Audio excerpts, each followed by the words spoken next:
আগামী 20 ডিসেম্বর সন্তান এবং খাদানের সাথে পাল্লা দেওয়ার জন্য আসছে একটি নতুন বাংলা ছবি, সেটা হচ্ছে Chalchitro. Hello guys, welcome to Review Sky. তোমাদের সাথে আমি রৌনক। আজকে চলে এসেছি এই চালচিত্র ট্রেলার রিভিউ করতে। সো এই ট্রেলারটা আমার কেমন লাগলো দেখো। চালচিত্র যদি ট্রেলারের আগের পার্টে যদি আমি দেখি যে এর কাস্ট কে কে আছে, তাহলে কিন্তু কাস্ট একটা বিগ কাস্ট তৈরি করা হয়েছে। কারণ দেখো, বেসিক্যালি এখানে রয়েছে ব্রাত্য বসু, তার সাথে অনির্বাণ চক্রবর্তী, টোটা রায়চৌধুরী, শান্তনু মাহেশ্বরী, অপূর্ব এবং একটা রাইমা সেন। সো একটা বিগ কাস্ট, এবং এদের কাজ মানে সেটা যে একটা যথেষ্ট ভালো হবে। এবং তার পাশাপাশি এটা ডিরেক্টর হচ্ছে Pritam D Gupta, production house friends communication. So বুঝতেই পারছো, কারণ ফ্রেন্ডস কমিউনিকেশনের রিসেন্ট ওয়ার্ক তোমাদের যদি বলি আমি, সেটা হচ্ছে পদাতিক।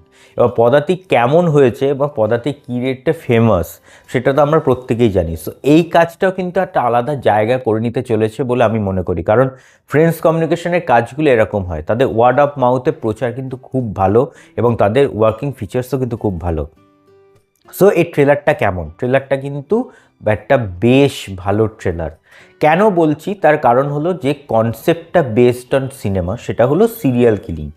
যে একজন সিরিয়াল কিলার আছে, যে অনেক পরপর কিল করছে, কাদেরকে না, মেয়েদেরকে মার্ডার করছে, করার পরে তাদের ডেড বডিগুলোকে চালচিত্র ফ্রেমের মধ্যে পরপর সাজিয়ে রাখছে। এটা হচ্ছে মেন কনসেপ্ট। এবং একে ধরার জন্য কতগুলো পুলিশ আছে। পুলিশের চরিত্রে যেমন টোটা রায়চৌধুরী, শান্তনু মাহেশ্বরী আছে, এবং একজন সিনিয়র পুলিশ অফিসারের চরিত্র হচ্ছে আমাদের অনির্বাণ চক্রবর্তী আছে। এবং এই অনির্বাণ চক্রবর্তী মেবি হয়তো এরকমই একটা কনসেপ্টে সে সিরিয়াল কিলার ধরেছিল, যেখানে সিরিয়াল কিলারের চরিত্রটা ছিল হচ্ছে ব্রাত্য বসু। এবং এখানে যে ধরছে, কিভাবে ধরছে এবং কি ঘটছে, এবং প্রত্যেকটা যে এখানে পুলিশের চরিত্র, তারা তাদের নিজেদের লাইফ নিয়ে কিন্তু ভীষণভাবে জর্জরিত, জীবন নিয়ে, তাদের ফ্যামিলি নিয়ে, তাদের ফ্যামিলি প্রেশার আছে, এবং তাদের তারা তাদের কাজ নিয়ে খুশি নয়, এরকম একটা কনসেপ্ট দেখানো হয়েছে।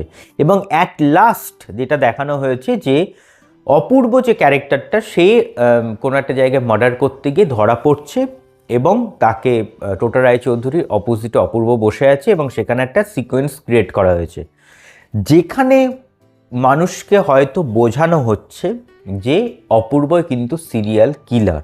কিন্তু আমার যেটা বেসিক মনে হয় যে এতটা কাঁচা কাজ কোনো ডিরেক্টরে কিন্তু করবে না, কারণ এটা জাস্ট বোকা বানানো হচ্ছে। কারণ অপূর্বর ওখানে একটা ডায়লগস আছে যে তোমার হাতে 4টে ঘন্টা আছে এরপরে সিরিয়াল কিলারকে ধরা। সো বুঝতেই পারছো যে সেটা হয়তো অন্য কারোর মারফত হচ্ছে, যেটা একটা টুইস্ট ক্রিয়েট হবে। কারণ পুলিশের চরিত্রগুলো রিভিল করে দেওয়া হলো, মার্ডারের চরিত্র রিভিল করে দেওয়া হলো, এবং কি ঘটলো সেটা নিয়ে হচ্ছে ব্যাপার। সো এতটা বোকামো হয়তো তার ডিরেক্টররা করবে না, তাদের টিম করবে না, কোনোদিনই পসিবল নয়। সেটা জাস্ট একটা দেখানো হলো যে অপূর্বই হচ্ছে সিরিয়াল কিলার সেই হিসেবে।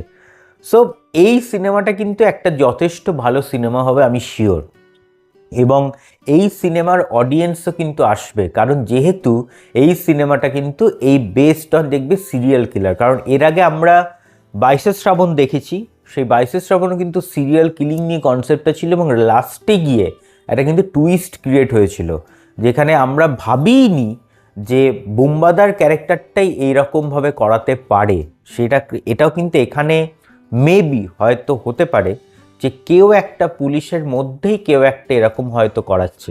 সেটা 20 তারিখের পরে আমরা জানতে পারবো। সো এই ছিল হচ্ছে আজকে চালচিত্র রিভিউ। ভালো লাগলে একটা লাইক করো, শেয়ার করো, এবং চ্যানেলটা সাবস্ক্রাইব করে দিও। কেমন লাগছে সেটা কিন্তু কমেন্টসেই জানাতে ভুলো না।